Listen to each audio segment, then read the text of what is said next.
The Vancouver Canucks, they're good this year.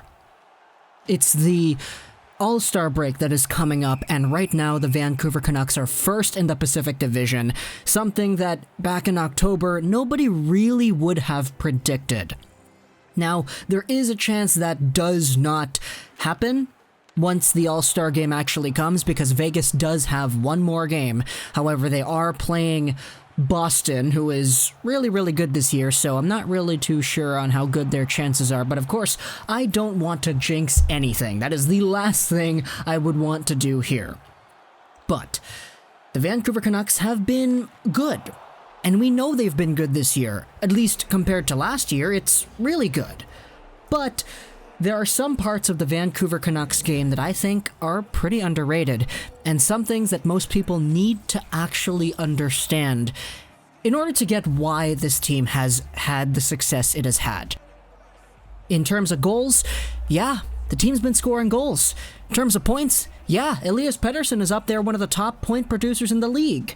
We have 4 players over 40 points. We have Quinn Hughes totally contributing on the back end. We have points coming from pretty much everybody. And we have good things coming from the guys that we expect to give us good things. Markey is making saves. Demko is making a heck of a lot of saves. But you know what this team is actually doing really well in? That not too many people will actually be aware of? Let's talk about faceoffs.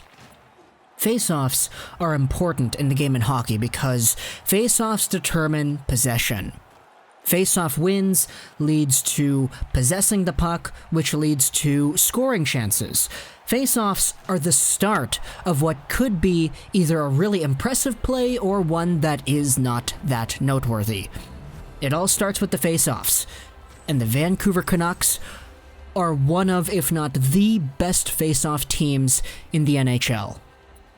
I say one of, if not the, because if you take a look at the team stats right now, the Vancouver Canucks have the second highest face-off win percentage out of every team in the league, 53.6% on the year.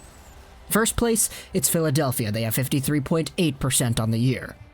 Now, if you take a look at face-off percentage just in general, it's actually such a slim margin that separates the good teams from the bad teams, that Vancouver, who is second in the league, has a 53.6% face-off win percentage. If you take a look at the halfway mark, the LA Kings are 15th, and their win percentage, it's only at 50.2. That's a 3.4% difference from the second place Vancouver Canucks. The last place team is Buffalo, 45.5% winning percentage. That is the last team. It's not that great. But even just taking a look at the margin of the difference here, it's only an 8% difference. That's not a lot. But the Vancouver Canucks have indeed improved in this statistical category.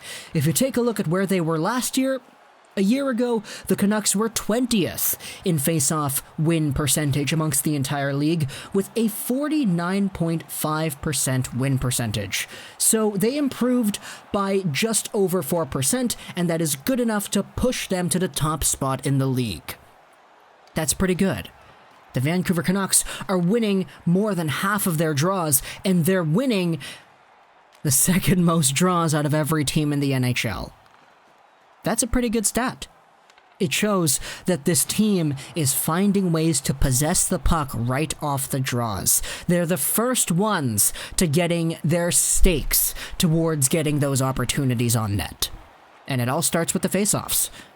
Not even just the team stats are the things that we're going to be looking at here. Let's take a look at individual players, because if you take a look at puckbase.com. This is a really, really nice tool that they have over here. Take the players in the NHL who have the top 100 most faceoffs taken. So the guy who has the most faceoffs taken over to the guy who has the 100th most faceoffs taken. Take all these players and judge their faceoff percentage. Number 1 is Claude Giroux with a 59.9% winning percentage of all his faceoffs in the NHL from the Philadelphia Flyers, who coincidentally lead the league in faceoff percentage. Second place, it's JT Miller, 59.3% won. Third place, it's Jay Beagle, 59.2% won. And ninth place, it's Bo Horvat, with 56.6% in the dot. The Vancouver Canucks legitimately have 3 of the top 10 face-off men in the league. That's crazy. Jeez. Huge props to our former face-off king Manny Malhotra for coaching these players to this level. Taking a look at it statistically, 3 of the top 10 in the league are Vancouver Canucks. And it's not even just face-off percentage. If you take a look at the face-off amount, Bo Horvat is second in the league in face-offs taken behind Ryan O'Reilly. 1,000 draws on the year. This is something that we also saw last year because Bo Horvat had the most face-offs taken last year, period. He had 2,018 face-offs taken last year, which is the only player to have reached 2,000. Despite having the most face-offs taken, he was actually second in face-off wins last year. First was Ryan O'Reilly. Darn, that guy. That guy, man. Horvat also coincidentally had the most face-off losses last year, but that kind of comes with the territory. You play a lot of games, you play a lot of face-offs, you're gonna lose a lot of face-offs as much as you win. But Bo Horvat's winning percentage, it wasn't all too great. He was 32nd in the league among the top 100 face-off players last year. This year, though, the improvement definitely, it's there. Oh boy. 56.6% for Bo Horvat, 9th in the league amongst the top 100 face-off men. He's second in face-off wins this year, too, behind, guess who? It's Ryan freaking O'Reilly. That guy is gonna be a thorn in Bo Horvat's side down the line for face-offs. And it's actually kind of crazy because back when Bo Horvat was drafted, I think I told this story before, but let's tell it again, just for name's sake. Back when Bo Horvat was drafted, you can even look at the clip on TSN and YouTube, they immediately said, the comparable for Bo Horvat, it's Ryan O'Reilly. A two-way center who can win the draws, provide some really good defensive presence, and get some really nice goals up front. It's kind of poetic how it's shaping up this way, isn't it? The guy that Bo Horvat was comparable to back in 2013 is now the guy that Bo Horvat has been battling it out for the Faceoff King title throughout the past 2 seasons. But it's not even just Bo Horvat anymore. Because last year, we had one of the best face-off men in Bo Horvat. This year, we added 2 more.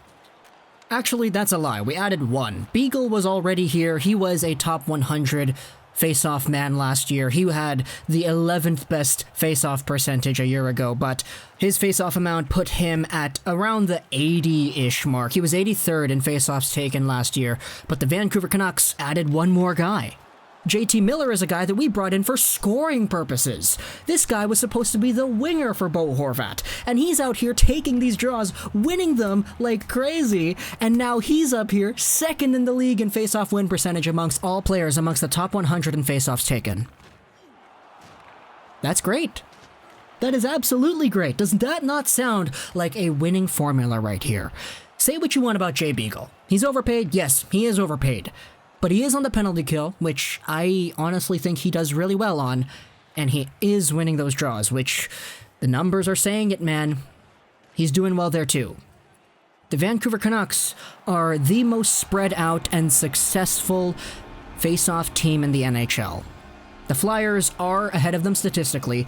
Claude Giroux is the highest face-off percentage man there, and Sean Couturier is actually 5th on the list, behind Tyler Seguin, Beagle, Miller, and Giroux.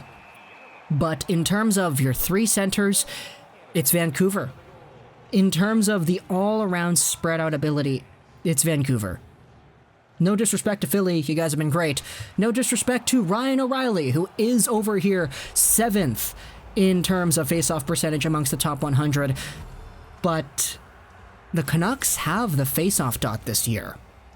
And that is ultimately the first step to getting scoring chances and to gaining possession in the game of hockey. So, that's great. Hope you enjoyed this video social line, and Bye.